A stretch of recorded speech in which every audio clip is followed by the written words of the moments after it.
Nyo to sa akin. Ang sarap. Yan ang ating pag-uusapan. Gusto mong malaman kung ano yung sinabi niya. Tapusin mo ang ating video at kung hindi ka pa nakasubscribe sa ating channel, please do me a favor. Please do subscribe and click our tiny notification bell so that you'll be updated every time we have a new upload videos. Disclaimer din po, ang video po natin ay para lamang po sa may bukasang kaisipan at may malawak na pang-unawa. Kung wala po tayo nito, maaari na lamang pong mag-skip at mamili ng mga videos na nararapat para sa inyo. Okay?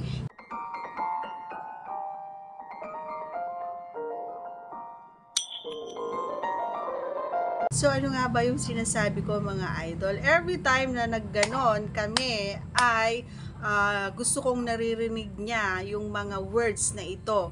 Yung, ewan ko kung kayo din ay nagbabanggit ng mga ganito every time na ano kayo dun sa kaparehan nyo. Kapag sinasabi niya na yung ang sarap, ang galing, and then yung, alam mo yon yung sobrang mahal na mahal niya ako, yung mga ganon. So, ito yung mga words na talagang nakakapagpakilig sa akin, no? Parang pati yung aking tinjiling-jiling ay talaga naman na gumaganon-ganon, no? Parang kinikilig na ganon. So, alam mo yon yung mga words din na yung igiling mo, yung mga ganon, yung idiin mo pa, yung mga ganon, and bilisan mo, ganon, yung mga ganong words. And then is yung pinaka common na talaga naman na na-enjoy or na masarap para sa tenga ko ay yung pag umungol siya. Talagang kakaiba para sa akin yung dating na yon.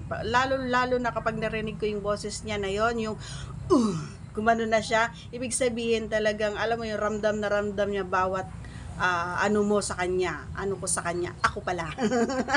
Yung pag ano ko sa kanya. So, ito yung mga ginagawa niya na talaga na na-appreciate ko. So, alam niyo mga idol, so, every time na may ginagawa kayo, kailangan nyong i-appreciate yung mga bagay. Ang ingay ng kapitbahay ko, i-appreciate yung mga bagay na alam mo yon, ng simpleng bagay, you have to appreciate para naman ay lumalaki kasi yung tenga ng mga boys every time na na-appreciate mo yung mga ginagawa rin nila. So, pwede mo rin sabihan sila ng ang gali, ang laki ng ano mo, ganon, ang sarap, parang ang sarap isubo, ang sarap kainin, ang sarap, alam mo yon, ang sarap mong mga ganon. So, yun din yung mga words na minsan kinikilig-kilig din yung mga kalalakihan dyan. So, that's all for today's video mga idol. Once again, if you're not yet connected, bago pa ako mairita sa kapitbahay ko, ayan, ang ingay niya, magdamag maghapon nang nagpapatugtog, ito bungangan niya pa rin naririnig. So, hindi naman siya nanonood dito sa vlog natin.